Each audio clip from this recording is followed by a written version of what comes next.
ಹುಣ್ಣಿಮೆಯ ದಿನ ಅಗಸ್ತ್ಯನ ಜೊತೆ ದೇವಸ್ಥಾನಕ್ಕೆ ತೆರಳಿದ ಅಪೇಕ್ಷಾ ಬಂದಿದ್ದು ಪಾಳು ಬಿದ್ದ ಹಳೆಯ ಮನೆಗೆ. ಅಪೇಕ್ಷಾ ಬಂದಿದ್ದು ಅಗಸ್ತ್ಯನ ಜೊತೆಗೆ. ಆದರೆ ಚೇತನ್ ಹಾಗೂ ಆನಂದನ ಜೊತೆಯಿರುವುದೂ ಅಗಸ್ತ್ಯ. ಏನಿದರ ಮರ್ಮ? ಅಗಸ್ತ್ಯ, ಆಂಟಿ ಕೂಡ ನಿನ್ನ ನೋಡಿದ್ದಾರೆ. ಇವರೂ ಕೂಡ ನಿಮ್ಮ ಥರನೇ ಇದ್ರು ಅಂತ ಹೇಳ್ತಿದ್ದಾನೆ. ಇದರಲ್ಲಿ ಏನೋ ಇದೆ ಕಣೋ ಎಂದನು ಆನಂದ್. ಹೌದು ಆನಂದ್, ಯಾರೋ ನಮ್ಮ ಬಗ್ಗೆ ಎಲ್ಲ ತಿಳ್ಕೊಂಡು ನಮ್ಮನ್ನು ಯಾಮಾರಿಸಿದ್ದಾರೆ. ಈಗ ಆ ಮನೆಗೆ ಹೋದರೆ ಎಲ್ಲ ಗೊತ್ತಾಗುತ್ತೆ ಎಂದನು ಅಗಸ್ತ್ಯ. ದಾರಿಯಲ್ಲಿ ನಡೆದು ಬರುವಾಗ ಇದ್ದಕ್ಕಿದ್ದಂತೆ ಚೇತನ್ ನಿಂತು, ಸರ್, ನನಗೆ ಸ್ವಲ್ಪ ಕೆಲಸ ಇದೆ, ನೀವು ಹೋಗಿರಿ, ನಾನು ಆದಷ್ಟು ಬೇಗ ಬರ್ತೀನಿ ಎಂದನು. ಚೇತನ್, ನೀವೊಬ್ಬರೇ ಎಲ್ಲಿಗೆ ಹೋಗ್ತೀರಾ? ಆನಂದ್ ನನ್ನ ಜೊತೆ ಕರ್ಕೊಂಡು ಹೋಗಿ ಎಂದನು ಅಗಸ್ತ್ಯ. ಇಲ್ಲ ಸರ್, ಆನಂದ್ ನನ್ನ ಜೊತೆ ಬಂದರೆ ನೀವು ಒಬ್ಬರೇ ಅಲ್ಲಿ ಹಿಂಸೆ ಪಡಬೇಕಾಗತ್ತೆ. ಆ ಚಂದ್ರಶೇಖರ್ನ ಮಟ್ಟ ಮಾಡೋ ಒಂದು ಅಸ್ತ್ರ ಸಿಕ್ಕಿದೆ, ನೀವು ಹೋಗಿ, ನಾನು ಬರ್ತೀನಿ ಎಂದನು ಚೇತನ್. ಸರಿ ಚೇತನ್, ಆದರೆ ಹುಷಾರು, ಏನಾದರೂ ತೊಂದರೆ ಆದರೆ ನನಗೆ ಕಾಲ್ ಮಾಡಿ ಎಂದು ಹೇಳಿ ಅಗಸ್ತ್ಯ ಹಾಗೂ ಆನಂದ್ ಹಳೆಯ ಮನೆಗೆ ಕಡೆಗೆ ಹೊರಟರು. ಚೇತನ್ ತಾನು ಬಂದ ದಾರಿಯಲ್ಲೇ ವಾಪಸ್ ನಡೆದನು. ಇತ್ತ ಹಳೆಯ ಮನೆ ಒಳಗೆ ಹೋದ ಅಪೇಕ್ಷಾ, ಅಗಸ್ತ್ಯ, ಯಾಕೋ ಇಲ್ಲಿ ಕರ್ಕೊಂಡು ಬಂದಿದ್ಯಾ ಎಂದು ಕೇಳಿದಳು. ಅಗಸ್ತ್ಯ ಜೋರಾಗಿ ನಗಲು ಶುರು ಮಾಡಿದ. ಅಗಸ್ತ್ಯ ವರ್ತನೆ ನೋಡಿ ಅವನ ಕಡೆಗೆ ತಿರುಗಿದ ಅಪೇಕ್ಷಾಳಿಗೆ ಅಚ್ಚರಿ ಎದುರಾಗಿತ್ತು. ಅಲ್ಲಿ ನಿಂತು ನಗುತ್ತಿದ್ದವನು ಅಗಸ್ತ್ಯನಾಗಿರಲಿಲ್ಲ, ಬದಲಾಗಿ ಅಗಸ್ತ್ಯನ ವೇಷಧಾರಿಯಾಗಿದ್ದ ಚಂದ್ರಶೇಖರ್. ಅವನನ್ನು ನೋಡಿದ ಅಪೇಕ್ಷಾ ಭಯದಿಂದ, ಯಾರ್ ನೀನು? ಅಗಸ್ತ್ಯ ಎಲ್ಲಿ ಎಂದು ಕೇಳಿದಳು. ಅಗಸ್ತ್ಯನ? ಯಾವ ಅಗಸ್ತ್ಯ? ನೀನು ಬಂದಿದ್ದು ನನ್ನ ಜೊತೆ. ಅಗಸ್ತ್ಯನೂ ಇಲ್ಲ, ಯಾರೂ ಇಲ್ಲ. ನೀನಿಲ್ಲಿಂದ ಹೊರಗೆ ಹೋಗೋದಕ್ಕೂ ಆಗಲ್ಲ.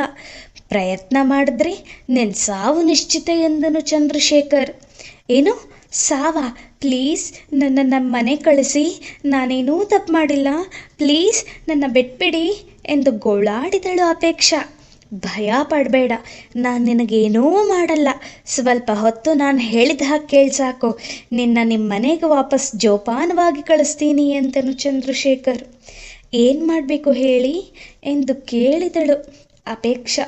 ನೀನೇನೂ ಮಾಡಬೇಡ, ಎಲ್ಲ ಅವರು ಮಾಡ್ತಾರೆ ಎಂದು ಮನೆಯ ಮಧ್ಯಭಾಗದ ಕಡೆಗೆ ಕೈ ತೋರಿಸಿದನು. ಆ ಕಡೆ ತಿರುಗಿದ ಅಪೇಕ್ಷಾಳ ಕಣ್ಣಿಗೆ ಒಬ್ಬ ಮಂತ್ರವಾದಿ ಯಾವುದೋ ಮಂತ್ರ ಹೇಳುತ್ತಾ ದೊಡ್ಡ ಹೋಮಕುಂಡಲದಲ್ಲಿ ಪೂಜೆ ಮಾಡುತ್ತಿದ್ದ. ಅದರ ಪಕ್ಕದಲ್ಲಿ ಯಾವುದೋ ತ್ರಿಕೋನಾಕಾರದ ಮಂಟಪವನ್ನು ರಚಿಸಿದ್ದ.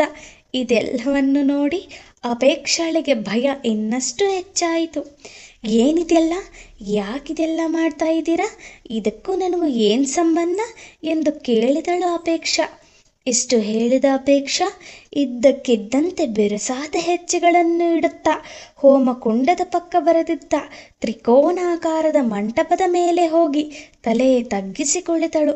ಇದರಿಂದ ಆಶ್ಚರ್ಯಗೊಂಡ ಚಂದ್ರಶೇಖರ್ ಮಂತ್ರವಾದಿಯ ಬಳಿ ಹೋಗಿ, ಗುರುಗಳೇ, ಏನಾಯಿತು ಎಂದು ಕೇಳಿದನು.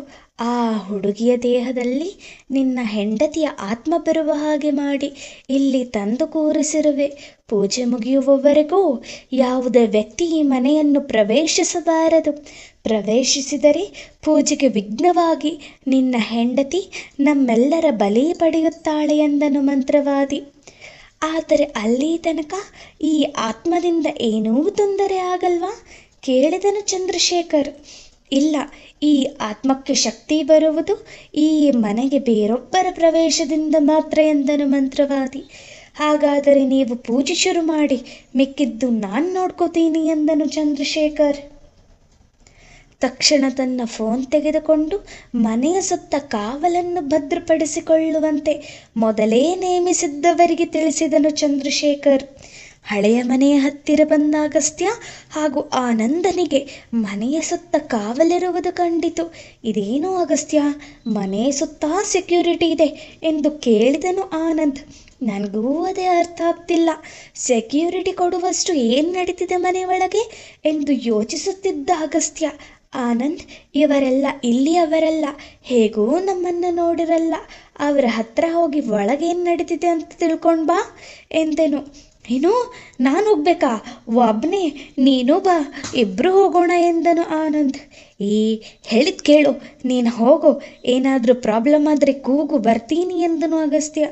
ಅವರಿಗೆ ನನ್ನ ಮೇಲೆ ಅನುಮಾನ ಬಂದರೆ ಏನು ಮಾಡಲಿ ಕೇಳಿದನು ಆನಂದ್. ನೀನು ಅವರ ರೀತಿ ಬಟ್ಟೆ ಹಾಕೊಂಡು ಹೋಗು ಎಂದನು ಅಗಸ್ತ್ಯ. ಅಗಸ್ತ್ಯನ ಮಾತಿನಂತೆ ಅಲ್ಲಿ ಕಾವಲಿದ್ದವರ ರೀತಿ ವೇಷಭೂಷಣ ತೊಟ್ಟು ಅವರ ಬಳಿಗೆ ಹೋದನು ಆನಂದ್. ಅಲ್ಲೇ ಇದ್ದವರಲ್ಲಿ ಒಬ್ಬ ಆನಂದ್ ಬರುವುದನ್ನು ನೋಡಿ, ಯಾರು ನೀನು, ಯಾಕೆ ಬರ್ತಿದ್ಯಾ ಇಲ್ಲಿ ಎಂದು ಕೇಳಿದನು. ಯಾರು ಅಂದರೆ, ನಾನು ನಿನ್ನ ಥರ ಕೆಲಸ ಮಾಡೋಕ್ಕೆ ಬಂದಿರೋದು, ನನಗೂ ದುಡ್ಡು ಕೊಟ್ಟಿದ್ದಾರೆ, ಬರೋದು ಸ್ವಲ್ಪ ಲೇಟ್ ಆಯ್ತಷ್ಟೇ ಎಂದನು ಆನಂದ್. ಸರಿ ಸರಿ, ಹೋಗಿ ನಿನ್ನ ಕೆಲಸ ನೋಡ್ಕೊ ಎಂದನು ಆ ಕಾವಲುಗಾರ. ಆನಂದ್ ಮನೆಯ ಒಂದು ಬದಿಗೆ ಹೋಗಿ ನಿಂತನು. ಆದರೆ ಅವನು ನಿಂತಿದ್ದ ಜಾಗ ಅವನಿಗೆ ತಿಳಿಯದೆ ಮನೆಯ ಗುಟ್ಟುರಟ್ಟು ಮಾಡುವ ಜಾಗವಾಗಿತ್ತು. ತಾನು ನಿಂತಿದ್ದ ಜಾಗದಲ್ಲಿ ಒಂದು ಕಿಟಕಿ ಇತ್ತು. ಏನಿರಬಹುದು ಎಂದು ಕುತೂಹಲದಿಂದ ಕಿಟಕಿ ತೆಗೆದು ನೋಡಿದನು. ಯಾರೋ ಒಬ್ಬ ವ್ಯಕ್ತಿ ಅಡ್ಡಲಾಗಿ ನಿಂತಿದ್ದನು. ಸರಿಯಾಗಿ ಏನೂ ಕಾಣಿಸಲಿಲ್ಲ. ಅದನ್ನು ನೋಡಿ ತನ್ನ ಪಾಡಿಗೆ ತಾನು ಸುಮ್ಮನೇ ನಿಂತನು. ಮತ್ತೆ ಸ್ವಲ್ಪ ಸಮಯದ ನಂತರ ಅದೇ ಕಿಟಕಿಯಲ್ಲಿ ಮತ್ತೆ ಇಣುಕಿ ನೋಡಿದನು. ನೋಡಿದವನಿಗೆ ಆಶ್ಚರ್ಯ. ಅಪೇಕ್ಷಾ ಮಂತ್ರವಾದಿಯ ಬಳಿ ಕುಳಿತಿರುವುದು ನೋಡಿ ಆನಂದನಿಗೆ ದಿಗ್ಭ್ರಮೆಯಾಯಿತು. ತನ್ನ ಕಣ್ಣಿನಲ್ಲೇ ತಾನೇ ನಂಬಲಾಗದಂತಾಯಿತು. ಅಯ್ಯೋ, ಅಪೇಕ್ಷನ ಆಗ್ಲೇ ಇಲ್ಲಿ ಕರ್ಕೊಂಡು ಬಂದಿದ್ದಾರಲ್ಲ, ಮೊದಲು ಈ ವಿಷಯವನ್ನು ಅಗಸ್ತ್ಯನಿಗೆ ಹೇಳಬೇಕು ಎಂದು ಹೋಗುತ್ತಿದ್ದ ಆನಂದನನ್ನು ತಡೆದ ಕಾವಲುಗಾರನೊಬ್ಬ, ಕೆಲಸನ ಯಾಕೆ ಅರ್ಧಕ್ಕೆ ಬಿಟ್ಟು ಹೋಗ್ತಿದ್ಯಾ ಎಂದು ಕೇಳಿದನು. ಉಪಾಯದಿಂದ ಆನಂದ್, ಎಲ್ಲಾನು ಬಾಯಿ ಬಿಟ್ಟು ಹೇಳೋದಕ್ಕಾಗತ್ತಾ, ನನಗೆ ತುಂಬ ಅರ್ಜೆಂಟ್ ಆಗ್ತಿದೆ, ನೀನು ಹೋಗು ಅಂದರೆ ಹೋಗ್ತೀನಿ, ಇಲ್ಲ ಅಂದರೆ ಇಲ್ಲೇ ಮಾಡಿಬಿಡ್ತೀನಿ ಎಂದನು. ಬೇಡ ಬೇಡ, ಹೋಗು ಹೋಗು ಎಂದನು. ಇತ್ತ ಆನಂದನಿಗಾಗಿ ಕಾಯುತ್ತಿದ್ದ ಅಗಸ್ತ್ಯ ಆನಂದ್ ಬರುತ್ತಿರುವುದನ್ನು ನೋಡಿ, ಏನಿದು ಆನಂದ್, ಯಾಕಂತೆ ಈ ಸೆಕ್ಯೂರಿಟಿ ಎಂದು ಕೇಳಿದನು. ಸೆಕ್ಯೂರಿಟಿ ಯಾಕೆ ಅಂತ ಗೊತ್ತಿಲ್ಲ, ಆದರೆ ಒಳಗೆ ಅಪೇಕ್ಷಾ ಇದ್ದಾಳೆ, ಅವಳ ಜೊತೆ ಒಬ್ಬ ಮಂತ್ರವಾದಿ ಇದ್ದಾನೆ, ಏನೇನೋ ಮಂತ್ರ ಹೇಳಿ ಪೂಜೆ ಮಾಡ್ತಿದ್ದಾನೆ ಎಂದನು ಆನಂದ್. ಏನು, ಅಪೇಕ್ಷಾನ? ಹಾಗಾದರೆ ಆತ್ಮಬಂದಿ ಮಾಡೋ ಪೂಜೆ ನಡೀತಾ ಇದೆ ಆನಂದ್, ಮೊದಲು ಆ ಪೂಜೆನ ಅರ್ಧಕ್ಕೆ ನಿಲ್ಲಿಸಬೇಕು, ಬಾ ಹೋಗೋಣ ಎಂದನು ಅಗಸ್ತ್ಯ. ಆದರೆ ಅಗಸ್ತ್ಯ, ನಾವಿಬ್ಬರು, ಅವರು ತುಂಬ ಜನ ಇದ್ದಾರೆ, ಅವ್ರ ಜೊತೆ ಫೈಟ್ ಮಾಡಿ ಒಳಗೆ ಹೋಗೋದು ಅಸಾಧ್ಯ ಎಂದನು ಆನಂದ್. ನನಗೆ ಮನೆಗೆ ಒಳಗೆ ಹೋಗೋ ಸೀಕ್ರೆಟ್ ದಾರಿ ಗೊತ್ತು, ಬಾ ಅಲ್ಲಿಂದ ಹೋಗೋಣ ಎಂದು ಆನಂದನನ್ನು ಕರೆದುಕೊಂಡು ಹೋದನು ಅಗಸ್ತ್ಯ. ಆ ಹಳೆಯ ಮನೆಯ ಹಿಂದೆ ಮನೆಯ ಒಳಗೆ ಹೋಗುವ ಸುರಂಗವನ್ನು ಮೊದಲ ದಿನ ಆ ಮನೆಗೆ ಬಂದಾಗ ನೋಡಿದ್ದ ಅಗಸ್ತ್ಯ ಈ ದಿನ ಆ ದಾರಿಯಲ್ಲಿ ಮನೆಯ ಒಳಗೆ ಹೋಗಲು ನಿರ್ಧರಿಸಿದನು. ಅಗಸ್ತ್ಯ, ನಾವೇನೋ ಹೋಗ್ತೀವಿ, ಆದರೆ ಚೇತನ್ ಹೇಗೆ ಬರ್ತಾರೆ ಎಂದು ಕೇಳಿದನು ಆನಂದ್. ಅವರಿಗೂ ಈ ದಾರಿ ಗೊತ್ತು ಎಂದನು ಅಗಸ್ತ್ಯ. ಎಲ್ಲರಿಗೂ ಎಲ್ಲ ಗೊತ್ತು, ಆದರೆ ನನಗೇನೂ ಗೊತ್ತಿಲ್ಲ ಎಂದು ಅಗಸ್ತ್ಯನನ್ನು ಹಿಂಬಾಲಿಸಿದನು ಆನಂದ್. ಇಬ್ಬರು ಆ ಸುರಂಗದ ಒಳಗೆ ಇಳಿದು ಮನೆಯನ್ನು ಪ್ರವೇಶಿಸಿದರು. ಮಂತ್ರವಾದಿಗೆ ಇದರ ಅನುಭವವಾಗಿ ಮನೆಯ ಒಳಗೆ ಯಾರದೋ ಪ್ರವೇಶವಾಗಿದೆ, ಪೂಜೆಗೆ ವಿಘ್ನವಾದರೆ ನಿನ್ನ ಸಾವು ಖಚಿತ ಎಂದು ಚಂದ್ರಶೇಖರ್ಗೆ ಹೇಳಿದನು. ಏನು, ಮನೆ ಒಳಗೆ ಬಂದಿದ್ದಾರಾ?